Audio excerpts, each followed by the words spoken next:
Okay, good morning. My name is Sam. I'm one of the other staff here with Ian and Pastor Ken. um, if you were here last week, I also spoke. And so just to give you kind of a general heads up of how this actually happens, the intent was that, Pastor Ian led us through a month-long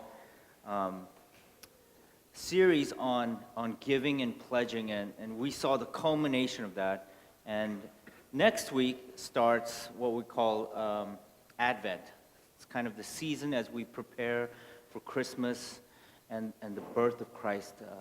This season of the return of Christ and the birth of Christ. And so we're going to start that next week. So this in-between 2-week period really was, in my mind, kind of a reflection of the pledge and giving, and then as we prepare, and also kind of a pitch for this ministry that we're trying to do, which we call neighbor groups and common groups, which is the idea that we're trying to figure out, how do we serve our neighborhood? How do we serve our community well? How do we engage in the things that are around us? How do we love and serve? So some of you are involved in those neighbor groups and common groups.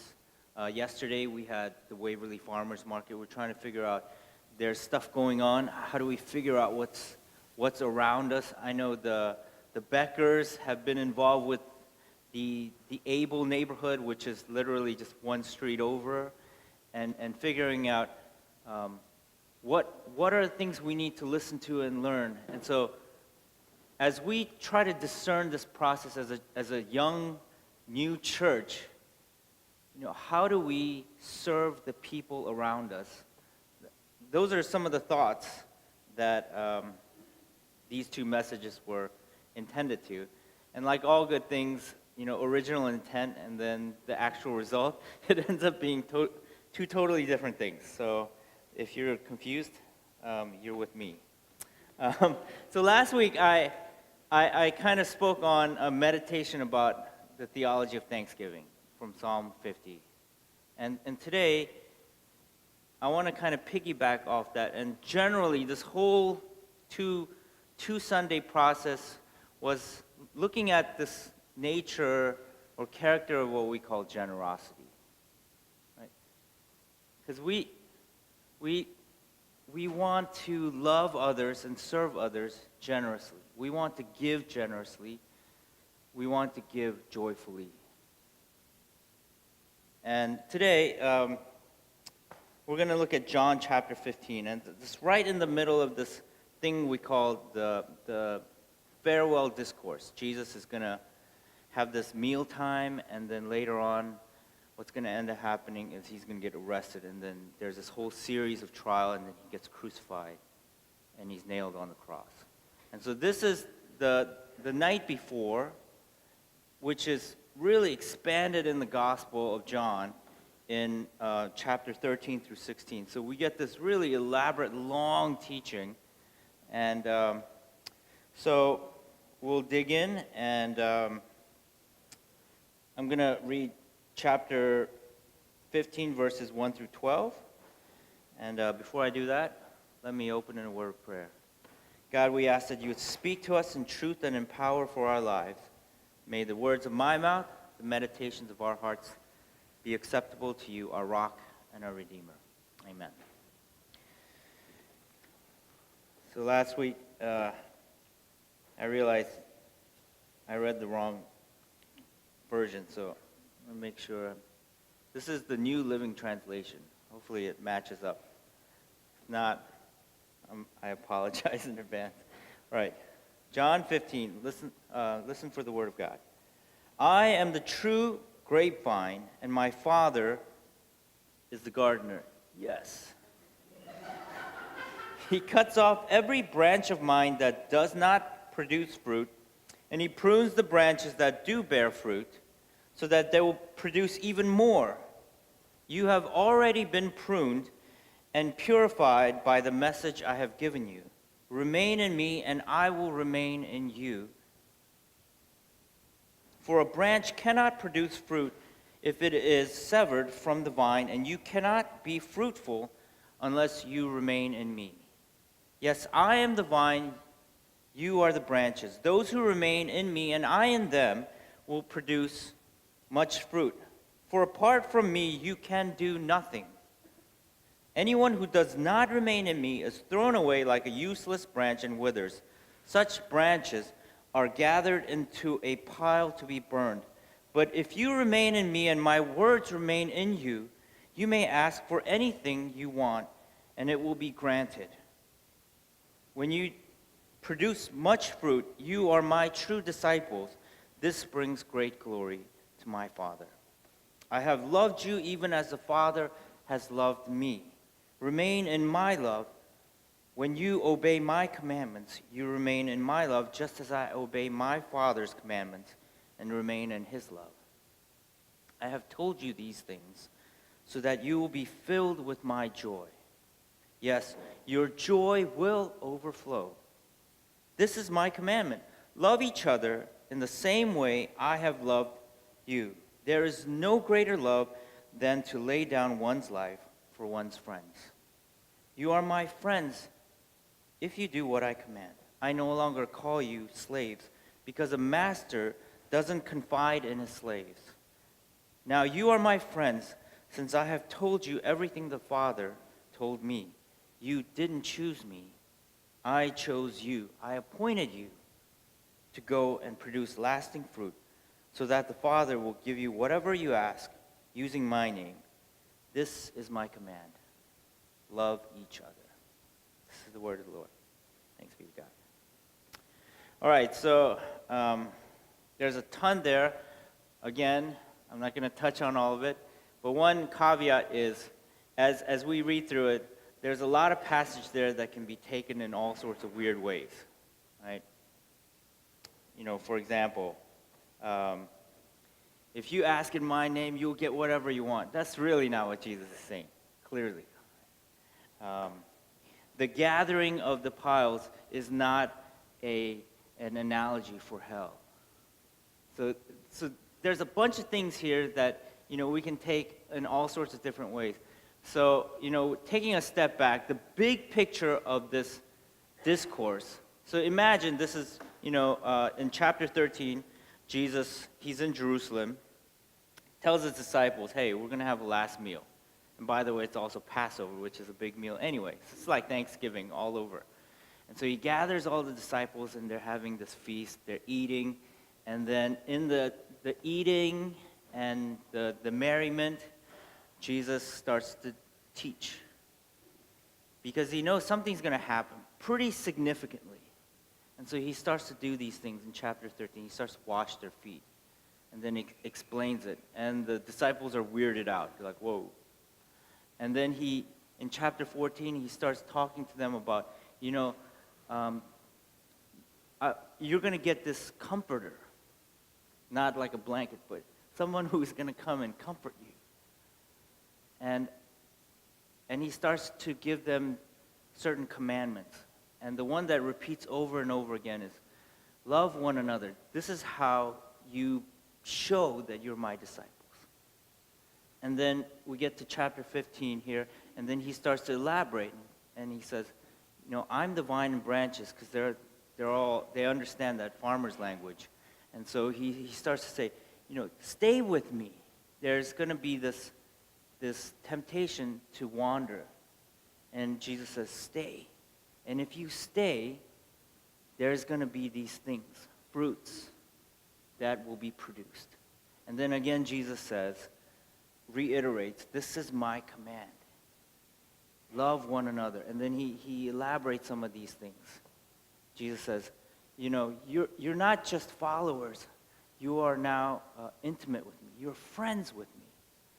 And everything I know, I'm telling you right now. And then you get to chapter 16, where Jesus starts to say really confusing things. He says, you know, it's going to get tough. The world's going to really hate on you, because they're going to hate me. And there's going to be a lot of weeping, and you're going to mourn. And this mourning is going to turn into joy. And they're like, huh, where are you going, Jesus? And then Jesus does this elaborate prayer. So that's kind of the big picture arc of it. And right in the middle, we get chapter 15. And, for me, this passage is pretty significant. And again, I have to qualify this because right in front of me are my family. So it's always like, how much do I reveal to them? It's always easier to reveal things to strangers than to family, right? It's a weird, I don't know, I'm not a psychologist. Those of you who are, you're like, So, growing up, my dad, I was going to say he was a pastor. Probably, you're always a pastor. So, I grew up in the church. And those of you who've grown up in the church, there's some things that happen. And usually, the thing that happens is church kind of goes sideways sometimes. And so there was a period of my life where I witnessed some ugliness in church. And it really affected me. To the point where I would have these existential arguments with my friends. And I remember sitting outside in warm Atlanta, humid summer, and experiencing the ugliness sometimes of church life, and having this conversation about how people are two-faced and hypocrites. There's a lot more underneath that, but if you ever hear that, people are kind of struggling with the hypocrisy of church. And so I won't elaborate on that, but some of you have experienced some of that. Church can be a beautiful place, can be a loving place. It can also be a really toxic place. It can be a traumatic place where people are hurt so badly that they refuse to step inside the building ever again. And then there was kind of a 1-2 punch. Again, I won't elaborate, but I think my sister came and shared about some of the crisis that happened. And, my experience of that is not as dramatic and traumatizing, but it still affected me, those two things. And the effect of that in my early 20s was that I really hated God. I really got angry. And part of that was my hypocrisy, too. Part of it, the rationale was, God, I've been so good to you, but you have been so bad to me. I have sacrificed every Sunday. I had these conversations with God. Did you know, God, I never took a Sunday off? Never. I never took a Sunday off. Although I slept in service many times, I always showed up. And this is how you treat me. I mean, now looking back, that logic is so ridiculous, but somehow it made sense to me that I had righteous anger. This is how you repay me, God? I thought you were my friend. Friends don't treat friends like this. There was a period in my life where I think the appropriate word was I was pretty depressed. And so I do what all people who are in that situation do with the Bible. This is pre-Google days, right? So you flip to the back of the Bible, and there's a thing called concordance. So you start looking up keywords. And the word that I was looking for was joy. So, I look up joy, and it sends you to all sorts of passages. And usually, concordances are terrible, because the word that you're looking for and then the passage you find, that's not what I'm looking for. So, looking up joy, it sent me to this passage, 15 and 16. And in 16, as I was reading it, it says, you will weep and mourn, and the world will rejoice, but your grief will turn to joy. I'm like, okay. All right, so I kept reading. And, if you read that passage in chapter 16, it says, I tell you the truth, the Father will give you whatever you ask. Until now, you have not asked for anything in my name. Ask and you will receive, and your joy will be complete. So I'm like, all right. I think I found the right passage. So, you start digging, and you get to chapter 15, and if you read this enough times, it just gets really confusing. It says, Jesus telling me, to be to be Jesus' friend, I have to follow his commands. You're only my friend if you follow my commandments. Do this. And it was like this, kind of like a mafia style. If you do this, you're my friends, and you will bear fruit. If not, I'm going to throw you away like a bunch of branches and burn you. I'm like, man, this is not the passage that I'm looking for. I wrestle with this, and I kind of mulled over it probably for the past 20 years. And, one of the best ways to not cherry pick is to kind of look at the overall context. And I think in this passage, Jesus is really saying something to his disciples. And it's that I'm going to leave, and I'm going to come back, and I'm going to bring more stuff. The Holy Spirit's going to come back and comfort you. But one of the things Jesus reminds the disciples is that they are called to bear fruit. They are called to love one another. Jesus makes that very clear. That is the command, that is the call for his disciples, and frankly for all of us, who, if we are calling Jesus our Lord and Savior, if we are saying we are followers of Jesus, one of the strongest commandments is love one another. Pretty clear. And that is a marker of bearing fruit. What is one of the fruits that a disciple bears? Is loving one another. It's really hard. I don't know if you ever tried love one another. I'm not talking about, hey, how are you doing? I love you kind of thing. Truly loving somebody. Serving someone. Even loving and serving the people closest to you. It is a really hard task. And Jesus kind of ups it even more. He says, do you know what loving others looks like? Loving looks like laying down your life. Jesus takes the definition of loving others to that level. That is a hard thing to do. It's a hard thing to do to serve somebody. It's a hard thing to love somebody. Last week I mentioned that, one of the things that, as we think about Thanksgiving is, in Psalm 50, is that we are truly needy people. And I think the reason why loving others is so hard is because we got our own needs. Jesus says, love one another. And the sarcastic part of me goes, well, who's loving me? Jesus says, go bear fruit and serve others. And then you go, who's serving me? I got needs too. I don't have everything figured out.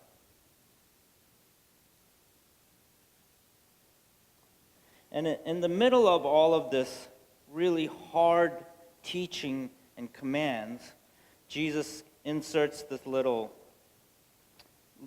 part, this little encouragement. 11 and 12. I have told you these things so that you will be filled with my joy. And in the New Living Translation it says, your joy will overflow. The King James and other translations say, and this joy, I will give it to you, and it will be complete. It will be full. And when you read that, it just seems a little bit out of place. And and I think the way that it flows is Jesus saying, here's this thing that you're called to do, which is really hard. In fact, it's impossible. And the way you can do that, the way we can love and serve is because I'm going to give you my joy. That's good news. And I know some of you are like, not really.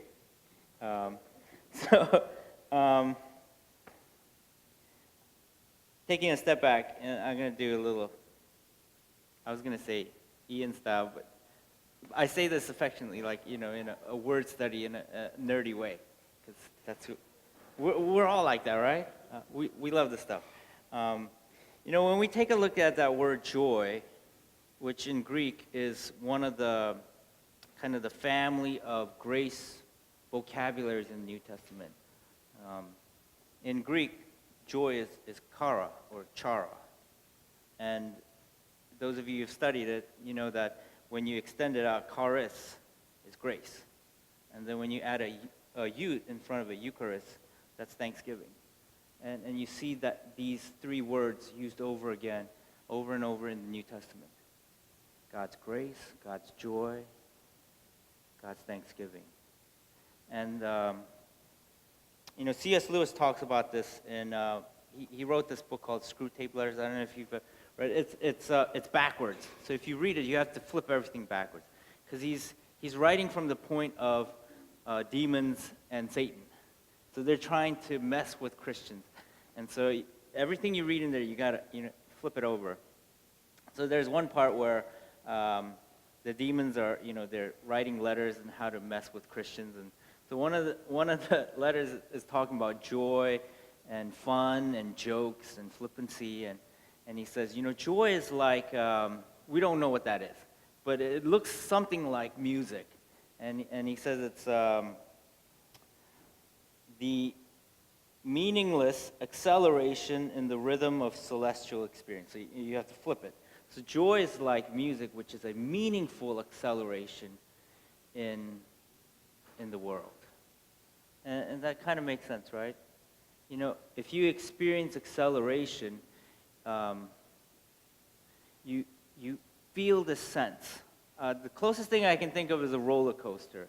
You get on a roller coaster, you go up, and then all of a sudden there's that drop, that acceleration. And it can be terror or it can be delight. People raising their hands and screaming. And C.S. talks about that. He even titles his autobiography, Surprised by Joy. And I'm not exactly sure because he's dead and can't ask him.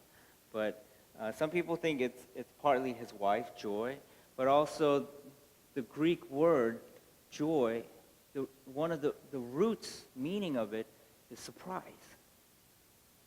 Surprised by surprise, God's joy. And Jesus mentions that again in chapter 16.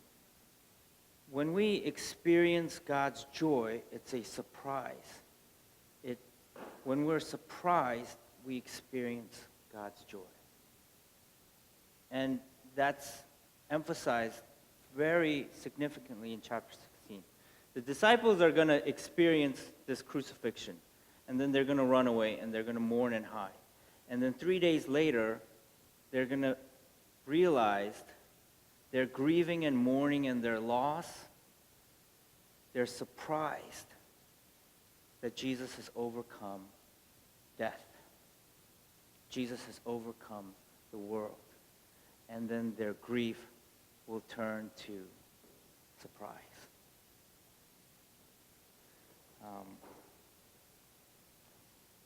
And in our passage here, Jesus is saying the way we serve, the way we love one another is when we experience the resource that Jesus has for us, which is that God always surprises us. We are surprised how much God meets our needs. When I was in high school, I played a lot of violin. Um, so I think at some point, I think I got fairly proficient enough where I joined this quartet. So once a week, we'd meet at this guy's house, and turns out he was like the music director in Georgia, which doesn't really mean that much, but it was fairly big in the state. And so we would play quartets. There's 4 of us, 2 violins, a viola, and a cello, and we'd play all of these different pieces, and probably played it badly, but he encouraged us. And one of the ways that we would express that is he would get us gigs. And so he had friends in high places, and so we found ourselves in these mansions. One time I think we were at the governor's mansion, and so there's some kind of social party going on. And so they would set us up in the corner and tell us to play, background music, which we were offended by. We were like, how much time we spent on this thing? But whatever. So we're there to, really practice and put this performance for ourselves. And so, we take it seriously. We look at each other and we breathe, and then we start playing. And sure enough, people walk by and they're like, stand there for a little bit, and you listen to Beethoven quartet, and it's pretty boring. So you see them walk away, right? But as soon as they hear a piece they know, like Mozart, Eine Kleine, then they go, oh, I know that one, and then they stand around, and then when we finish, they clap, and they go, that was really good. And I'm like, thank you. And so after 3-4 pieces, then we would get like a 30-minute break. And that was the best part, because as a teenager, the 2 things that we loved was getting paid. So we got paid for this gig. And 2 was we got free food. Because there was always like this elaborate table, like a banquet table. Sometimes there would be like this ice sculpture of a swan, and then there would be, shrimp dangling off the side, and then in the middle there's like this cocktail sauce, and I think it was decoration, but we didn't know, so we would just eat it all, and people would look at us. And eventually, we figured out that we weren't supposed to be standing there eating, because we were like the help. So then they told us to go to the back, to the kitchen, and so we weren't allowed to actually mingle and eat outside, but we had to go back in the kitchen, which I didn't really care, because I could eat even more. Because, frankly, if you've been to any of these banquets, they always give you these tiny little plates, right? I'm like, I need big plates, because I got to put a lot of stuff, and I don't know why everything is so small. Can you make it a little bit bigger? It's almost like you just want me to do 1 bite at a time, which, as a teenager, I just didn't get. But they were delicious. I don't know what they were, but they were delicious. And there were, there was always kind of the cheap stuff, right? Like the broccoli, celery, and carrots. And you're just like, why? And you go to the good stuff. There's the delicious little lamb and different shrimps, and sometimes they would even have lobster. That's when you just hoard it all. And you make like the 4 of us would create a shield, so no one can interrupt you. And just to make sure it's not awkward, you pretend like you're talking to each other, so that you're just not standing there eating like a pig, but you're like, really? That's okay. And so a couple of years later, actually my sister, I think she was graduating after like 50 years in music school, getting I don't know how many degrees. And so one of the things I think they do is they have to put on a concert. And so this was actually in Peabody. And so I didn't realize this concert was like, in my mind, it was like 50 hours long. It's probably like an hour. But I knew the payoff was at the end of this concert, there was going to be this banquet next to the concert hall in Peabody Library. If you've ever gone there, it's this beautiful space. And so I don't know if this is true or not, but in my memory, this is what I remember, was this a 100-foot long table filled with delicious, small little food. And so, my brother-in-law and I, we're scheming in our head. We need to get out there before everyone else does, because if you're not savvy, you get stuck behind a long line, and then people want to talk and greet and say hi, and you just can't get there. And by the time you get there, all the food's gone. So we got to figure this out. So the last movement, we snuck out so that we could be the first ones in. And so we didn't want to be too obvious. So we waited until the clapping, and then the doors opened. And so we pretended like we just happened to be the first two people out so that we can get to the table and position ourselves just right, making sure, you scan the table of all the things to avoid, again, like the carrots and celery, and then scope out the good stuff, the cocktail, the shrimps, and sure enough, there was some dessert pastries, French pastries, little ones. But if you put them all together enough, they make like a actual portion serving size. So this is in our head, and we're getting ready to execute this perfect plan. Now imagine there was a host who was throwing this banquet, and we're positioning and just making sure that we get all the good stuff, and you could even bring a side Tupperware jar to fill it in, just to make sure you have a little bit afterwards.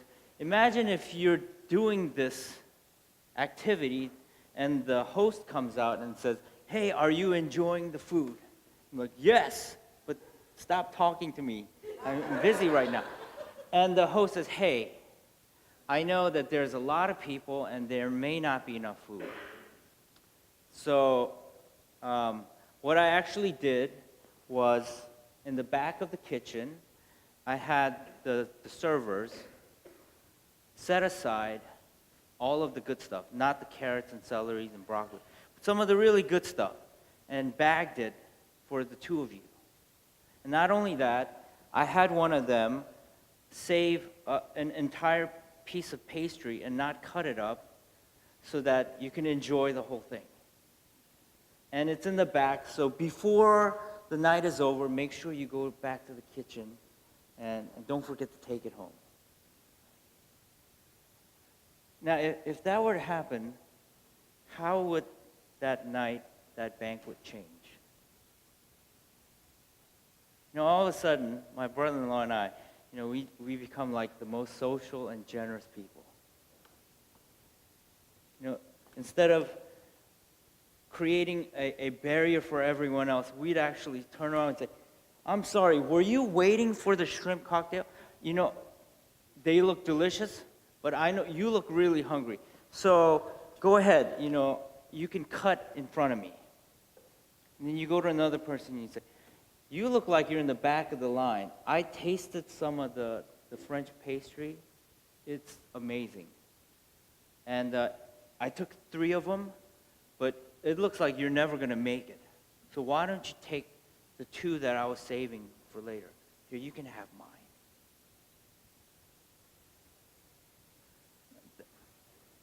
Now, just letting you know, I just made that up, all right? That was just a thought experiment, because Jesus does this, it's called a parable, right? I share that story because I think that is the dynamics of what's going on in chapter 15. When we're asked to do stuff and our needs are not met, we can fake generosity for a little bit, but eventually the truth comes out. Right? But when you recognize that all our needs have been met, and then some, then loving and serving others is really easy. And I think that's what Jesus is saying in chapter 15. He's telling the disciples, these are the things that you're going to do. But I'm not going to leave you alone and just have you figure it out. I'm actually going to help you along the way. And I'm going to give you the resources to do that well. And that resource looks like joy. That resource looks like God's going to surprise us in the midst of when things aren't going really well. God's going to surprise us in our life when we think we're stuck. And Jesus says, guess what? You're not stuck because I've unstuck you. You thought you were destined because of the things that you've done, the sin in our life. I'm destined to do this over and over.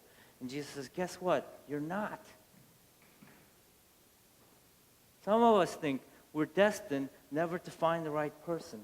And God says, did you know that I love you, that you are my beloved, that you were created in my image, and that you will always be loved by me, so much so that I died on the cross for you.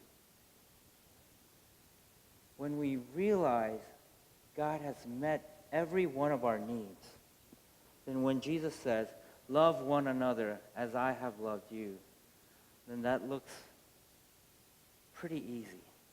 Generosity looks very natural. And I think that's what's going on here.